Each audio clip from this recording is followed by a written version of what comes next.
नमस्ते साथियों। आज हम प्रश्नावली देखेंगे हिंदी की। इसमें मैंने कुछ टॉपिक लिए, 5-6 टॉपिक, उसी के प्रश्न दिए हैं। आप किसी भी एग्जाम की तैयारी कर रहे हो तो उसमें बहुत ही महत्वपूर्ण है ये। देखेंगे पहला प्रश्न क्या हमारे पास में। ऊ और बड़ा ऊ स्वरों का मेल किन शब्दों में है। मतलब इस ऊ और इस ऊ से मिलके कौन सा शब्द बना है। मतलब दीर्घ संधि है ना। ये देखेंगे गंगोर में किससे बना है, गंगाधर उर्मी से। तो इसमें आ और ऊ का मेल है, गंगाधान उर्मी। तो यहाँ पे क्या है, आ है और ये ऊ है। इसमें देखेंगे तो ये किससे मिलकर बना है, ये बना है लघुधान उर्मी से। तो यही हमारे पास में देखिए छोटा ऊ और यहाँ पे बड़ा ऊ। तो यही हमारे पास में क्या हो जाएगा, सही हो जाएगा दूसरा। भानुदय किससे मिलकर बना है, ये बना है भानु धन उदय। तो इसमें बड़ा ऊ और छोटा ऊ है। गुरु उपदेश किससे मिलकर बना है, ये बना है गुरु धन उपदेश से।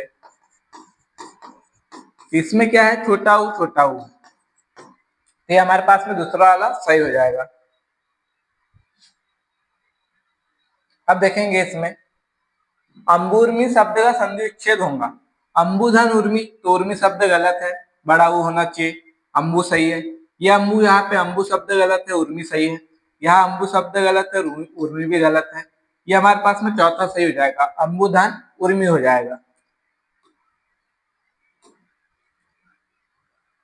अब अगला प्रश्न है हमारे पास में, गीतांजलि का शुद्ध रूप कौन सा है ना। ये आपको बताना है। ये बिंदी यहाँ आएगी, यहाँ नहीं आएगी। तो देखेंगे इसका शुद्ध रूप क्या हो जाएगा। अच्छा, इसका शुद्ध रूप बताना है। तो यहाँ पे बिंदी लगी हुई है, ये गलत है ना। और यहाँ पे देखेंगे इसमें दो गलती है। देखिए अंजलि हाथ को कहते हैं, हाथ की जो मुट्ठी होती है ना, इस प्रकार से। तो इसमें क्या होता है, अंजलि में कभी भी छोटी मात्रा होती है ना। एक तो यहाँ पे ये मात्रा गलत है, यहाँ पे बिंदी भी गलत है। इसका शुद्ध रूप क्या हो जाएगा, ये बना है गीता दान अंजलि से। ये हो जाएगा हमारे पास में गीतांजलि, है ना। ये रूप हमारे पास में क्या है, ये गलत है। गीता दान अंजलि ये भी गलत है। हमारे पास में कौन सा है, तीसरा वाला सही हो जाएगा। और यहाँ भी हमारे पास में गलती बड़ी की मात्रा है ना। तो हमारे पास में तीसरा रूप सही हो जाएगा। अब देखेंगे निम्नलिखित में से शुद्ध वाक्य का चयन कीजिए। इसमें से कौन सा वाक्य शुद्ध है। आपका समाधान मेरे पास है, ये ऐसा वाक्य नहीं होता। आपका समाधान मेरे पास है ऐसा नहीं कहा जाता। आपके प्रश्न का समाधान मेरे पास है, ये भी गलत वाक्य है। आपके प्रश्न का उत्तर मेरे पास है, ये हमारे पास में क्या हो जाएगा, तीसरा वाला सही हो जाएगा। उपयुक्त में से कोई नहीं, ये भी नहीं होगा। ये तीसरा वाला कैसा है, शुद्ध वाक्य है। अब आगे देखेंगे सदानंद शब्द में कौन सी संधि है। तो अगर हम देखते हैं ट्रिक से तो डायरेक्ट हमें देखें कि आ है तो दीर्घ स्वर संधि, लेकिन ये गलत हो जाएगा। ये सदानंद किससे बना है, ये बना है सत्य धन आनंद। तो यहाँ पे क्या हुआ, स किसमें बदल गया, द में बदल गए त, है ना। तो यहाँ पे है व्यंजन संधि। तो दीर्घ संधि नहीं है, गुण संधि नहीं है, यन संधि नहीं है। ये हमारे पास में चौथा से हो जाएगा, व्यंजन संधि हो जाएगा। दुर्वासा शब्द में सही उपसर्ग चुनिए। ये बना है दुर्धन वासा से। तो दूर उपसर्ग है, तो हम देखेंगे हमारे पास में पहला वाला सही हो जाएगा। र में हलंत होता है, छोटा ऊ होता है ना। कभी भी उपसर्ग में क्या होगा, छोटा ऊ या फिर छोटी ई से ई के उपसर्ग होते हैं, छोटी ई के, है ना, बड़ी ई के नहीं होते हैं। ये देखेंगे व्याकरण की दृष्टि से शुद्ध वाक्य कौन सा है। अध्यापक आपको बुलाए है, तो ये गलत है वाक्य। अध्यापक ने आपको बुलाया है, अध्यापक आपको अध्यापक बुलाए है। अध्यापक ने बुलाया है आपको, ये भी गलत है, ये भी गलत है। अध्यापक ने आपको बुलाया है, तो हमारे पास में दूसरा वाला सही हो जाएगा।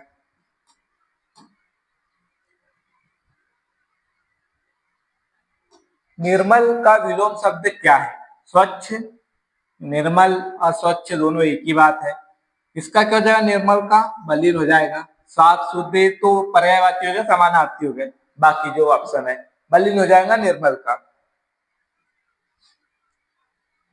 घातक शब्द में प्रत्यय बताना है आपको, तो घातक शब्द में क्या हो जाएगा, ये बना है शब्द घात और अक प्रत्यय जुड़ा है इसमें, है ना। तो हमारे पास में क्या जाएगा, ये भी नहीं होगा, ये भी नहीं होगा, ये भी नहीं होगा, अक प्रत्यय मतलब तीसरा वाला हमारे पास में सही हो जाएगा। अब हम देखेंगे आगे, अंत्यवासी का क्या अर्थ होता है। अंत्यवासी किसको कहते हैं, जो गुरु के पास में रहता है ना, उसके समीप जो रहता है, ठीक है, जो गुरु का स्थान है या घर है या पाठशाला जहां भी, उसके पास में जो घर होता है उसको कहते हैं ना। जंगल का निवासी नहीं होगा, इंद्रियों की पहुंच से बाहर ये भी नहीं होगा, विद्यार्थी जो गुरु के समीप ही निवास करता है उसको कहते हैं अंत्यवासी। तो तीसरा हमारे पास में सही हो जाएगा, बाकी इसकी जरूरत नहीं है पढ़ने की। अब जिसका कोई निकेत ना हो उसको तो नहीं कहते हैं ना। मेहमान का विलोम शब्द क्या हो जाएगा, मेहमान आगंतुक एक ही बात है। मेहमान का विलोम क्या हो जाएगा, मेजबान हो जाएगा। अतिथि को भी वही कहते हैं, अभ्यागत को भी मेहमान ही कहते हैं ना। अतिथि भी मेहमान होता है। मेहमान का विलोम हो जाएगा मेजबान, मेहमान जो आता है और मेजबान जिसके यहाँ पे जाते हैं। निम्नलिखित में से ब्राह्मण का पर्यायवाची नहीं है, ठीक है। तो यहाँ देखेंगे मुस्ली, तो ये ब्राह्मण का पर्यायवाची नहीं होता, तो पहला हमारे पास में सही हो जाएगा। विप्र कहते हैं ब्राह्मण को, ठीक है। महीदेव, मही है पृथ्वी और उसका ईश्वर कौन है, तो ब्राह्मण को माना जाता है, तो महीदेव भी है उसका। द्विज दो बार जन्म लेता है, एक बार तो माँ के गर्भ से जन्म लेता है, उसके बाद में जब उसकी शिक्षा हो जाती है तो ब्राह्मण कहलाता है, तो उसका दूसरा जन्म माना जाता है। तो इस प्रकार से हमारे पास मुस्ली जो शब्द है ये ब्राह्मण का पर्यायवाची नहीं है। अब देखेंगे निम्नलिखित में से पवन का पर्यायवाची नहीं है, तो इसमें बताना है पवन का पर्यायवाची क्या नहीं है। वात कहते हैं पर्यायवाची मतलब पवन को। मारुति, मारुति नहीं कहते, मारुति किसका है, हनुमान का है, ठीक है। अनिल भी कहते हैं, अमीर भी, तो हमारे पास में दूसरा सही हो जाएगा। इसमें पूछा पर्यायवाची नहीं है पवन का, तो मारुति नहीं है। अब देखिए क्या प्रश्न है, किस विकल्प में सभी शब्द घर के पर्यायवाची, है ना, घर के पर्यायवाची आपको बताना है कि कौन सा है। निकेत और निलय, है ना, तो ये हमारे पास में घर की पर्यायवाची हो गई। ये पहले सदन होता है घर का लेकिन साकेत नहीं होता है। आलय होता है लेकिन निकुंजन नहीं होता है ना, ये तो वृक्षों का समूह हो जाता है। ग्रह होता है लेकिन भुवन नहीं होता, भुवन संसार को कहते हैं। तो इस प्रकार हमारा पहला सही हो जाएगा जो घर का पर्यायवाची है। अब देखेंगे मुहावरे लोकोक्ति है ना, तो आग बबूला होना का भावार्थ क्या है, लू के बगुले उठना ये नहीं होता है, भयंकर आग लगना ये भी नहीं होता है, बबूल के पेड़ में आग लगना ये भी नहीं होता है, अत्यंत क्रोध करना ये चौथा हमारे पास में सही हो जाएगा। आग बबूला हो गया कहते हैं मतलब वो अत्यधिक क्रोधित हो गया है, है ना, क्रोध आ गया उसको। अब देखेंगे अपने पैरों पर खड़े होना का भावार्थ क्या हो जाएगा, आत्मनिर्भर होना, ये पहले ही हमारे पास सही हो जाएगा। बिना किसी छड़ी आदि के अपने पैर अपने आप बढ़ना ये नहीं होता है, सावधानी पूर्वक चलना ये भी नहीं होता है, छोटे बच्चों का चलना सीखना ये भी नहीं होता है ना। कोई बच्चे चलना सीख जाए तो उसको नहीं कहते कि पैरों पे खड़े हो जाना, अपने पैरों पे खड़े होना मतलब आत्मनिर्भर हो जाना।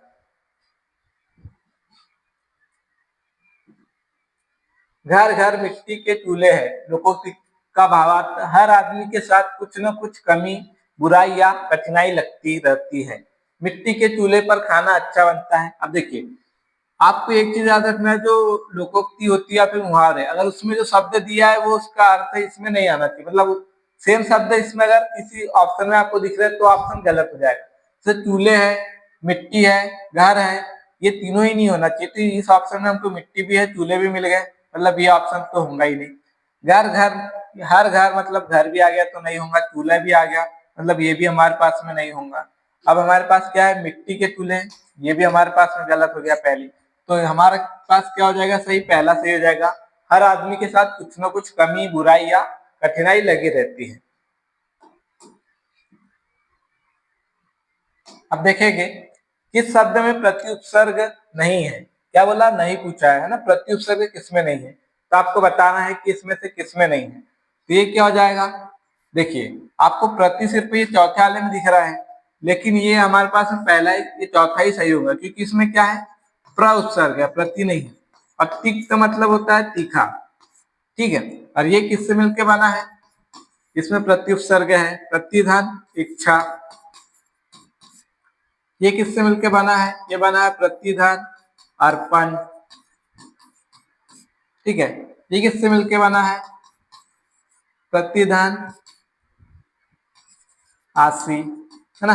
ये बन गया प्रत्याशी। तो तीनों में तो है, लेकिन चौथे वाले में प्र उपसर्ग है।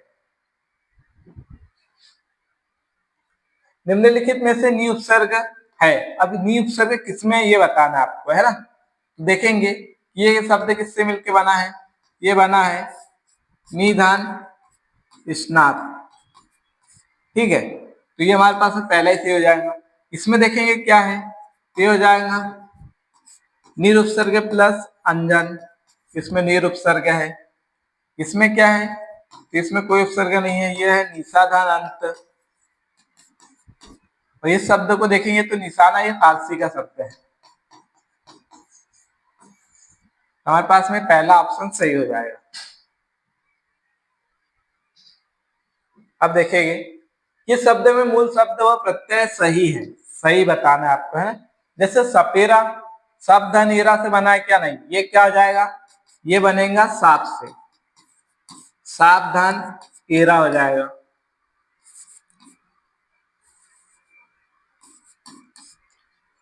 पिसाई क्या हो जाएगा, ये बनेगा पिस धन आई से। आई प्रत्यय जैसे ही जुड़ेगा, ये जो छोटी है बड़ी है वो छोटी में बदल जाएगी। फुलावट, फुल आवट, ये हमारे पास में तीसरा वाला सही हो जाएगा। लुहार का क्या हो जाएगा, लूह धन आर नहीं होता है, क्या होगा, लोहा, लोहा धन आर से बनेगा लुहार। आर प्रत्यय जुड़ेगा तो वो किस में बदल जाएगा, ऊ में बदल जाएगा।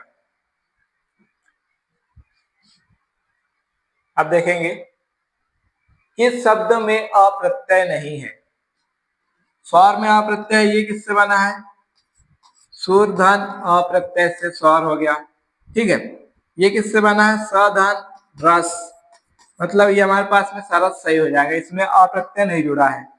कौशल में यह है कुशल और अप्रत्यय जुड़ा है। वासुदेव में ये क्या है, वसुदेव और अप्रत्यय जुड़ा है। यहाँ सिर्फ हमारे पास में सरस में नहीं है अप्रत्यय, तो हमारे पास सरस सही हो जाएगा। ये हमारे पास में लास्ट ही प्रश्न था।